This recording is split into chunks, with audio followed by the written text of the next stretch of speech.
আসসালামু আলাইকুম বন্ধুরা, আশা করি সবাই ভালো আছেন। তো বন্ধুরা, নতুন একটা ভিডিও নিয়ে আপনাদের মাঝে আবারও হাজির হলাম। তো বন্ধুরা, বর্তমানে সময়ে জাতীয় phone Walton Primo RX8 mini, যা বাজেটের মধ্যে। তো যারা কেনার চিন্তা ভাবনা করতেছেন, তো বন্ধুরা, এর আন্তপান্ত নিয়ে এর খারাপ দিক ভালো দিক এই ভিডিও থেকে আপনারা জানতে পারবেন। সাথে আছে আমি সুফিয়ান আহমেদ। আপনারা দেখতেছেন টেক বাংলা 93 চ্যানেল। ভিডিওটা যদি অবশ্যই ভালো লাগে তাহলে like, comment, share and subscribe করতে ভুলবেন না। তাহলে বন্ধুরা, চলুন মূল ভিডিও শুরু করা যাক।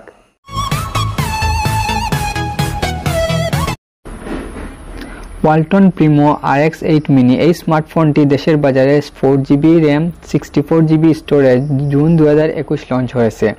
এই ফোনটি রেগুলার প্রাইস 11,990 টাকা। এই ফোনটি যে বাজেটে এসেছে, সত্যি এর লুক অসাধারণ, সবাইকে মুগ্ধ করবে।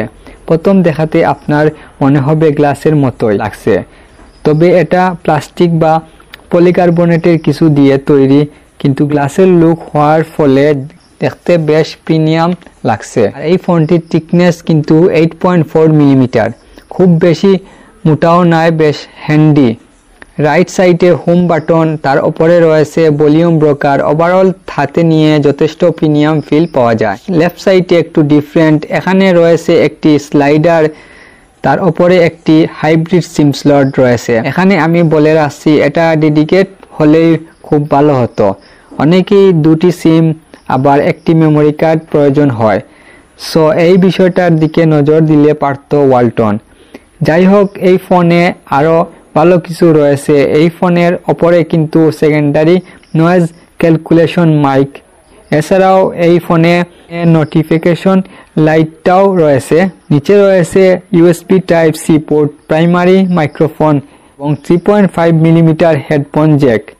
আমরা যদি রিয়াল প্যানেলে লক্ষ্য করি, মাঝামাঝি পজিশনে রয়েছে ফিঙ্গারপ্রিন্ট সেন্সর, যার পজিশন ওভারঅল ঠিকঠাক। এটা অ্যাকুরেট কাজ করে, তবে একটু ডিলে ডালে ফিঙ্গার নিতে একটু টাইম নিচ্ছিল। এটা আর একটু ফাস্ট হলে খুব ভালো হতো। এখন যদি ক্যামেরাতে আসি, রিয়াল বাটে দেওয়া হয়েছে triple camera setup. Primary camera হচ্ছে 1.8 অ্যাপারচার যুক্ত 2 মেগাপিক্সেলের সেন্সর হিসেবে দেওয়া হয়েছে সনি IMX 2.86, 8 মেগাপিক্সেলের একটি ওয়াইড অ্যাঙ্গেল লেন্স। ফ্রন্টে থাকছে 13 মেগাপিক্সেলের সেলফি ক্যামেরা। এখন যদি ডিসপ্লেতে আসি, এই ফোনের ডিসপ্লেতে প্রোটেকশন করছে কর্নিল গরিলা গ্লাস, তবে কোন ভার্সন উল্লেখ করেনি, তবে হতে পারে কর্নিল গরিলা গ্লাস 3। এখানে ডিসপ্লেতে রয়েছে ফুল HD প্লাস রেজুলেশন। আমার মনে হয় না আমরা অফিসিয়াল ভাবে ওয়ালটন কোনো ফোন এরকম বাজেটের পেয়েছি যেটাতে ফুল HD প্লাস রেজুলেশনে ডিসপ্লে দেওয়া হয় না।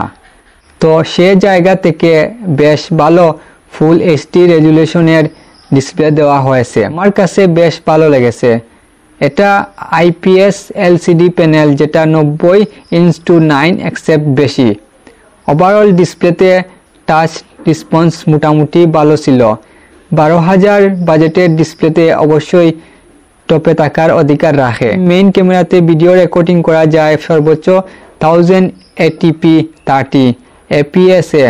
ভিডিও কোয়ালিটি মোটামুটি ঠিকঠাক। এখন আসি একটা ফোনের যাকে বলা হয় প্রাণ, অর্থাৎ প্রসেসর। ওয়ালটন এ বাজেটের ফোনে এত ভালো প্রসেসর দিবে কল্পনাও করেনি।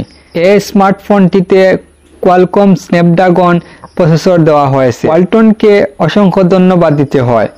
এই ফোনটিতে রয়েছে Qualcomm Snapdragon 6.60 octa-core processor. Operating system থাকছে অ্যান্ড্রয়েড 10 আর UI থাকছে স্টক UI।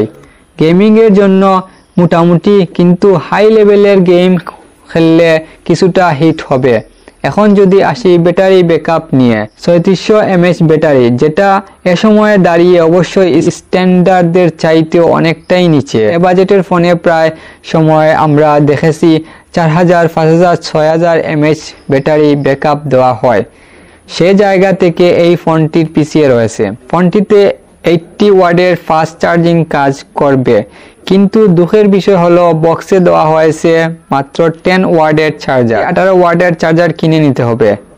আপনি যদি এই ব্যাটারি দিয়ে রেগুলার ইউজ করেন তাহলে কোনো রকম একদিন ইউজ করতে পারবেন, তবে হেভি ইউজার হলে দিন শেষে আবার চার্জ দিতে হবে। স্পিকার কোয়ালিটি মোটামুটি ক্লিয়ার। বন্ধুরা, এই হলো Walton Primo RX mini. Feature overall আমার কাছে দেশি ব্র্যান্ড হিসেবে মোটামুটি খারাপ না। আপনাদের কাছে কেমন লেগেছে অবশ্যই কমেন্টে জানাবেন।